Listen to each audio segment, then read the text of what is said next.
Assalamualaikum warahmatullahi wabarakatuh. Nah, masih bersama saya Amalia Fitri. Kali ini kita akan belajar mengenai pengaruh subsidi terhadap keseimbangan pasar. Oke, nah dengan adanya subsidi yang diberikan oleh pemerintah terhadap penjualan suatu barang, itu akan menyebabkan produsen menurunkan harga jual barang tersebut. Dengan demikian, maka jumlah permintaan akan bertambah dan harga pun juga akan tadi menurun dan jumlah barang yang diminta itu akan bertambah. Sehingga bisa menyebabkan perubahan pada keseimbangan pasar. Kemudian fungsi penawaran setelah adanya pajak pun berubah. Tadinya misalkan PS sama dengan FQ menjadi PS sama dengan FQ dikurangi S.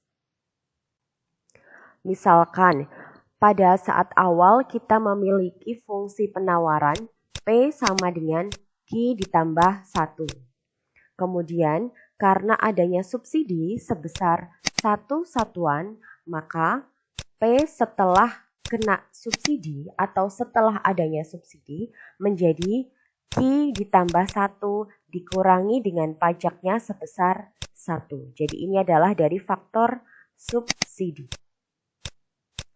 Sehingga fungsi penawarannya menjadi PS aksen sama dengan Q saja. Kemudian kalau fungsinya dalam bentuk Q sama dengan GP, maka akan menjadi Q sama dengan GPS ditambah S. Contohnya seperti apa? Misalkan kita punya fungsi Q itu sama dengan 2P ditambah 5. Kemudian ada subsidi itu sebesar 1 satuan. Maka fungsi Q setelah adanya subsidi atau QS aksen itu akan menjadi 2 dikalikan P-nya menjadi P, kemudian ditambahkan dengan subsidi, ditambah dengan 1. Kemudian yang lainnya masih tetap, ditambah 5. Jadi ini faktor penambahan plus 1 ini adalah dari subsidi. Sehingga menjadi 2P ditambah 2 ditambah 5. Kok ada 2-nya? 2-nya adalah 2 dikali 1. Karena ini dalam kurung, maka 2 dikalikan semua elemen yang ada dalam kurung. Sehingga menjadi 2P ditambah dengan 7. Nah, selanjutnya, sekarang kita lihat pada grafiknya. Grafiknya misalkan kita ketahui ada fungsi penawaran, kemudian ada fungsi, maksudnya yang tadi fungsi D itu adalah fungsi permintaan, kemudian ada fungsi, oke saya ulang lagi, grafiknya nanti akan seperti ini. Ini adalah fungsi permintaan, kemudian ini fungsi penawaran, kemudian setelah adanya subsidi maka fungsi penawaran ini akan bergeser turun menjadi seperti ini. Nah, sehingga keseimbangan pasar yang tadinya itu ada di E, QE, PE menjadi ES aksen di QS aksen, PS aksen. Kalau kita lihat dari yang tadinya keseimbangan pasar yang ada di E menjadi ES aksen, dari segi harganya dia turun. Kemudian dari segi jumlah barang yang diminta itu menjadi naik ataupun bertambah. Kemudian untuk menghitung jumlah subsidi baik yang dikeluarkan oleh pemerintah maupun yang diterima oleh konsumen dan produsen itu caranya bagaimana? Nah, caranya kalau jumlah subsidi yang dibayarkan atau dikeluarkan oleh pemerintah itu dari subsidi tiap satu satuan barang dikalikan dengan jumlah barang pada keseimbangan pasar setelah adanya subsidi atau QS aksen. Sehingga rumusnya menjadi S sama dengan S kecil kali QS aksen. Untuk subsidi yang diterima oleh konsumen itu adalah harga semula dikurangi harga setelah adanya subsidi, kemudian dikalikan dengan jumlah barang pada keseimbangan pasar setelah adanya subsidi. Untuk subsidi yang diterima oleh produsen berarti subsidi yang dikeluarkan oleh pemerintah dikurangi dengan subsidi yang diterima oleh konsumen. Sehingga menjadi S dikurangi PE dikurangi PS aksen dikalikan dengan QS aksen. Untuk lebih mudah memahami rumus-rumus ini, sekarang kita perhatikan contoh berikut. Contoh yang pertama, diketahui fungsi penawaran dan permintaannya sebagai berikut. Fungsi permintaan P sama dengan 12 dikurangi Q. Fungsi penawaran P sama dengan 2 ditambah Q. Kemudian ada subsidi sebesar 4 rupiah per unit. Yang ditanyakan berapa keseimbangan pasarnya, baik sebelum, ini setelah adanya subsidi. Kemudian, berapa subsidi yang diterima oleh konsumen dan produsen? Kemudian, berapa besarnya subsidi? Bukan penerimaan pemerintah dari subsidi ya, tapi berapa subsidi yang dikeluarkan oleh pemerintah. Dan yang terakhir adalah diminta menggambarkan grafik kurva keseimbangan pasar sebelum dan setelah adanya pemberian pajak. Nah, kita kerjakan dulu. Dari yang diketahui, kita tuliskan lebih dahulu apa saja yang diketahui. Nah, yang diketahui tadi dari fungsi permintaannya adalah P sama dengan 12 dikurangi Q. Kemudian untuk fungsi penawarannya, P sama dengan 2 ditambahkan Q. Untuk subsidi sendiri sebesar 4 rupiah per unit.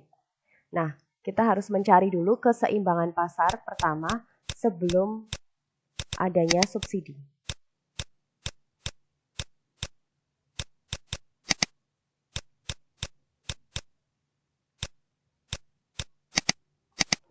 Kalau kita mau mencari keseimbangan pasar sebelum subsidi, berarti kita samakan dulu. Ini kan fungsi permintaan, ini fungsi penawaran.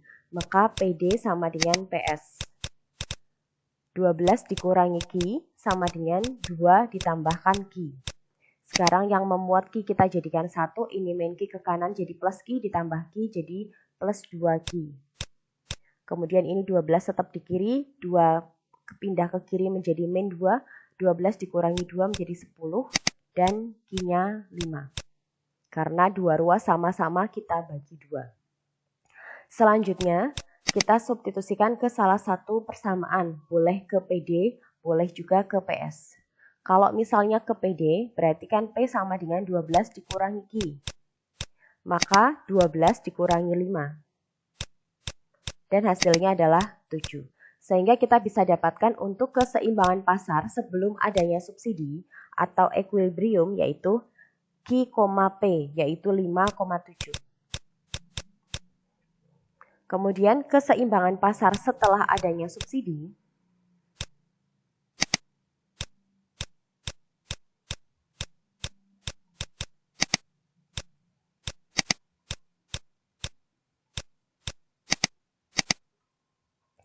kalau kita mau mencari keseimbangan pasar setelah adanya subsidi, maka kita harus menentukan dulu fungsi penawaran setelah adanya pajak. Saya simbolkan aja PS aksen. PS awalnya tadinya 2 ditambah Q. Maka PS aksen itu 2 ditambah Q, Anda tambahkan dengan pajaknya. Pajaknya yaitu sebesar 4 satuan. 4 rupiah per tiap satuan maksudnya. Maka menjadi fungsi penawaran setelah adanya subsidi adalah 6 ditambah dengan Q. Nah, kalau mau mencari keseimbangan pasar, maka PD kita samakan dengan fungsi penawaran yang setelah kena pajak. Berarti 12 dikurangi Q itu sama dengan 6 ditambah Q. Sehingga Q-nya kita jadikan 1, kita pindah ke kanan semua menjadi 2Q. Ini min Q ke kanan menjadi plus Q ditambah Q 2Q. 12 dikurangi 6 menjadi 6 dan Q-nya saja 3. Kemudian kita substitusikan ke salah satu persamaan, boleh ke fungsi permintaan atau fungsi penawaran setelah adanya pajak. Misalnya kita substitusi ke fungsi permintaan. PD kita tahu 12 dikurangi Q. Maka nilai P-nya itu 12 dikurangi 3. Atau nilainya adalah Sebentar, mohon maaf, ada ralat sebentar ya. Ini tadi kan PS aksen itu 2 ditambah Q, kalau pajak kemarin ditambah dengan subsidi. Tapi kalau ini dikurangi dengan subsidi, sehingga 2 ditambah Q harusnya dikurangi 4 ya. Oke, saya ulang lagi. Fungsi penawaran setelah adanya subsidi, tadi bukan 2 ditambah Q ditambah 4, karena ini subsidi ya. Kalau pajak kemarin ditambah, tapi kalau subsidi itu harusnya dikurangi karena harganya kan akan menurun. Kalau adanya subsidi itu harga akan menurun sehingga dikurangi subsidi 4. Sehingga 2 dikurangi 4 itu min 2 sehingga menjadi Q min 2. Maka PS aksen Q min 2 itu akan sama dengan PD-nya 12 dikurangi Q. Jadi fungsi permintaan itu tetap ya. Fungsi subsidi itu melekatnya pada fungsi penawaran sama seperti pajak. Tapi kalau pajak itu menambah harga, kalau subsidi itu mengurangi. Sekarang setelah ketemu PS aksen sama dengan Q dikurangi 2, maka PD kita samakan dengan PS aksen. Menjadi 12 dikurangi Q sama dengan Q dikurangi 2. Maka kita jadikan 1 ke ruas kanan semua menjadi 2Q. Dan 12 kita tambahkan dengan 2 menjadi 14. Sehingga Q-nya itu sama dengan 7. Setelah Q-nya ketemu 7, kita substitusikan boleh ke fungsi permintaan atau fungsi penawaran setelah adanya subsidi. Misalnya kita substitusikan ke fungsi permintaan. Menjadi 12 dikurangi 7, hasilnya adalah 5.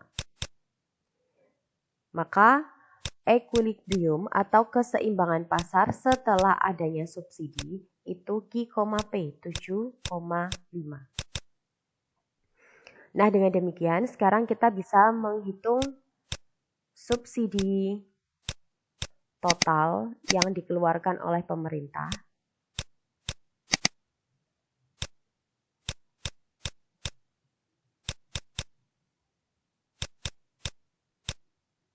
Subsidi yang dikeluarkan oleh pemerintah itu kan sama dengan rumusnya S kecil kali Q S aksen. S kecilnya kita tahu 4. Q S aksen itu yang mana? Q S aksen itu adalah jumlah barang pada keseimbangan pasar setelah adanya subsidi. Berarti kita lihatnya di ES aksen ini. Berarti 7. 4 kali 7 berarti 28. Setelah itu kita cari subsidi yang diterima konsumen. Maka S konsumen itu sama dengan harga semula dikurangi dengan harga setelah adanya subsidi dikalikan jumlah barang setelah adanya subsidi. Maka menjadi 7 dikurangi 5 dikalikan dengan 7. Sehingga hasilnya 2 dikalikan 7 atau 14. Nah, kalau subsidi yang diterima konsumen itu 14, sekarang subsidi yang diterima produsen itu sama dengan subsidi total yang dikeluarkan pemerintah dikurangi dengan subsidi yang diterima konsumen. Sehingga hasilnya 28 dikurangi 14 sama dengan 14. Sekarang kita akan menggambar grafik dari fungsi permintaan, penawaran, keseimbangan pasar sebelum dan setelah adanya subsidi. Tadi sudah kita ketahui bahwa fungsi permintaannya adalah 2P sama dengan 12 dikurangi Q. Maka untuk menggambar seperti biasa kita substitusikan kalau nilai Q-nya 0, maka nilai P-nya adalah 12 dikurangi 0 atau 12. Sehingga titik potongnya 0,12. Kemudian ketika P-nya 0 kita substitusikan, maka nilai Q ini sama dengan 12 juga.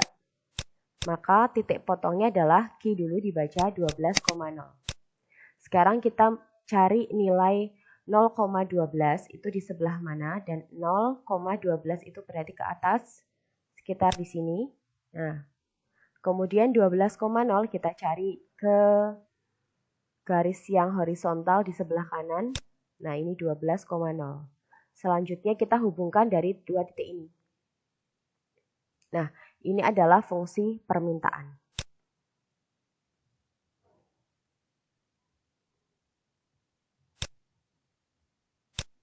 Ini fungsi permintaan. Sekarang untuk fungsi penawarannya. Fungsi penawaran sebelum adanya subsidi. P sama dengan 2 ditambah Q. Maka kita substitusikan nilai Q sama dengan 0. Maka menjadi P-nya adalah 2. Titik potongnya 0,2. Sekarang kalau titik P-nya yang kita substitusikan sama dengan 0, maka nilai Q itu sama dengan min 2. Maka titik potongnya adalah min 2,0. Setelah itu kita cari titik-titik ini 0,2 dan min 2,0. Selanjutnya kita hubungkan dua titik ini dan ini adalah grafik untuk fungsi penawaran sebelum adanya subsidi. Atau saya simbolkan S. Sekarang kalau yang ini berarti titik ini, titik perpotongannya dulu. Ini adalah titik equilibrium. Ini kalau kita lihat ini kan ini berarti 5 dan ke kiri juga kita tarik. Ini harusnya 5 juga tapi geser berarti.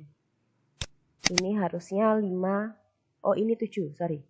Ini 7, 5, 6, 7, pas ya. 5,7. Nah, sekarang kalau sudah berarti kita gambarkan satu grafik lagi fungsi penawaran setelah adanya subsidi. P sama dengan Q dikurangi 2. Kita substitusi nilai Q sama dengan 0, maka nilai P-nya itu adalah 0 dikurangi 2, maka menjadi min 2. Kemudian kita substitusi ini titik potongnya 0, min 2. Kemudian kita substitusi nilai P sama dengan 0, maka nilai Q-nya adalah sama dengan 2, sehingga titik potongnya 2,0. Sekarang kita cari titik potong 0, min 2 dulu. 0, min 2 berarti dia ke bawah di sini. Dan titik potong 2,0 dia juga ada di sini. Sekarang kita tarik garisnya dan ini adalah grafik untuk fungsi penawaran setelah adanya pajak atau S aksen atau S aksen aja boleh. Dan titik perpotongannya ini adalah titik keseimbangan pasar setelah adanya pajak. Dan ini kalau dihitung adalah 7,5. Nah ini ke bawah kalau kita ini karena ada agak sedikit geser aja maka ini 7, kemudian yang di sini 5, 7,5. Nah, demikian untuk menghitung subsidi setelah keseimbangan pasar setelah adanya subsidi dan juga subsidi yang dikeluarkan pemerintah dan yang diterima oleh produsen dan konsumen. Nah, sekarang untuk satu contoh lagi, contoh nomor 2. Ini kalau fungsinya dalam bentuk Q sama dengan. Nah, fungsi permintaan misalnya QD sama dengan 10 dikurangi P, fungsi permintaannya QS sama dengan 2P dikurangi 5. Kemudian subsidinya adalah sebesar Rp3 per unit. Yang ditanyakan keseimbangan pasar sebelum subsidi dan setelah subsidi. Kemudian pengeluaran pemerintah untuk subsidi dan subsidi yang diterima oleh produsen dan konsumen. Kemudian yang terakhir adalah kurva keseimbangannya. Seperti apa dalam sumbu selang. Oke, kita langsung kerjakan aja untuk yang nomor 2. Kita tuliskan dulu apa yang diketahui, yaitu nilai QD itu sama dengan 10 dikurangi P, dan nilai QS itu sama dengan 2P dikurangi 5. Untuk subsidi tadi sebesar Rp3 per unit. Sekarang kalau kita mau mencari pertama yang ditanya adalah keseimbangan pasar sebelum adanya subsidi atau E. Untuk mencari keseimbangan pasar, maka nilai QD harus sama dengan QS. QD sendiri itu kan 10 dikurangi P, dan QS itu 2P dikurangi 5. Kita samakan. Kita pindahkan semua ke ruas kanan yang memuat variabel P, maka menjadi 2P, ini min P menjadi plus P, jadi 3P. 10, kemudian min 5 pindah ke kiri menjadi plus 5, akhirnya menjadi 15, dan P-nya itu sama dengan 5. Kalau P sama dengan 5, kita substitusikan ke salah satu fungsi, boleh permintaan, boleh penawaran. Kalau misalnya ke fungsi permintaan, QD sama dengan 10 dikurangi P, maka nilai Q itu sendiri 10 dikurangi 5, yaitu 5. Maka kurva keseimbangannya Q, P, 5,5.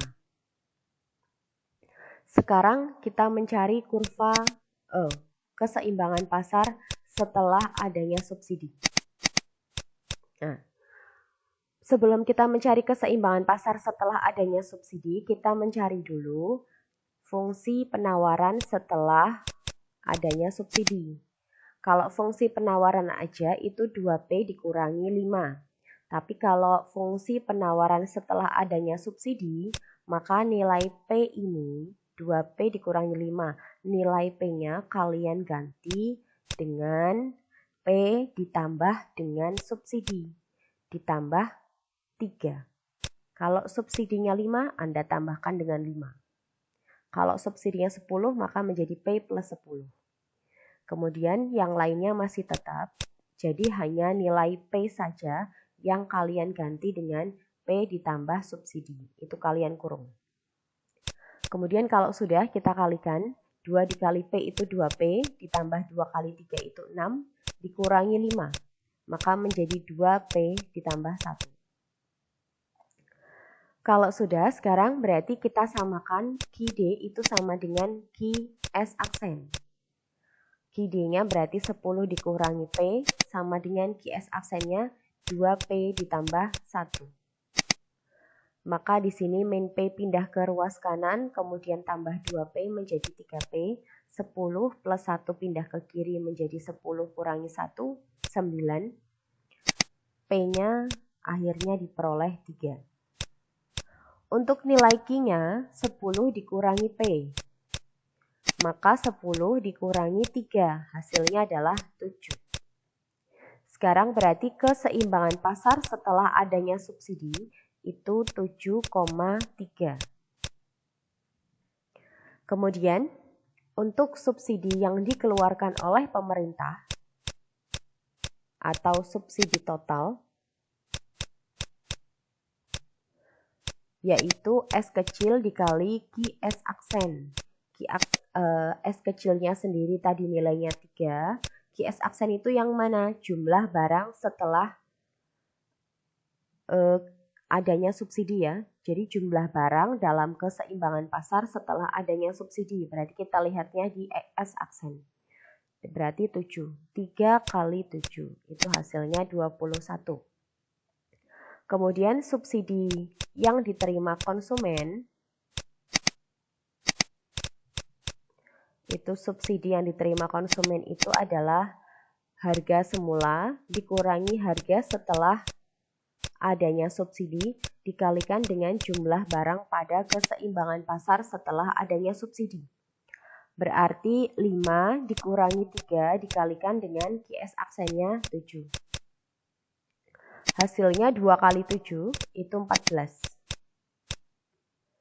Dan terakhir, subsidi yang diterima oleh produsen itu subsidi total dikurangi subsidi yang diterima konsumen. Berarti 21 dikurangi 14 dan hasilnya adalah 7. Kemudian sekarang kita akan menggambar grafik fungsi permintaan, penawaran, dan baik sebelum maupun setelah adanya subsidi. Nah, sekarang kita masuk ke menggambar yang pertama adalah fungsi permintaannya dulu. Fungsi permintaan Q sama dengan 10 dikurangi P. Maka kita substitusikan nilai Q sama dengan 0. Kita temukan nilai P-nya adalah Q-nya diganti 0. 0 sama dengan 10 dikurangi P, maka nilai P-nya 10. Berarti 0,10. Dan sekarang P-nya yang kita substitusi sama dengan 0, maka nilai Q-nya juga 10. Berarti titik potongnya 10,0 dan 0,10. 10,0 itu 0,10 dulu ya, 0,10 itu dia di sini. Kemudian 10,0 itu dia di sini. Kemudian kita hubungkan.